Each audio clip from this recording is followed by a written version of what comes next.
பறவையும் விலங்கும் வணங்கிடும் சிவனே, பண்புடன் மனிதனை படைத்ததும் சிவனே. இறைவன் என்றால் அவன் தான் சிவனே, அண்ணாமலையில் அருளும் சிவனே.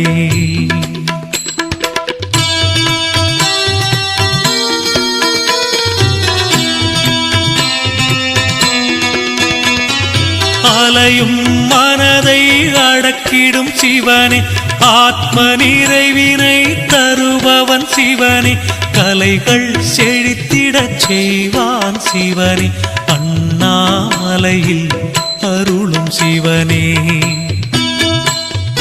எளியவர்க்கெல்லாம் துணை வரும் சிவனே, ஈடு இணைதான் இல்லா சிவனே.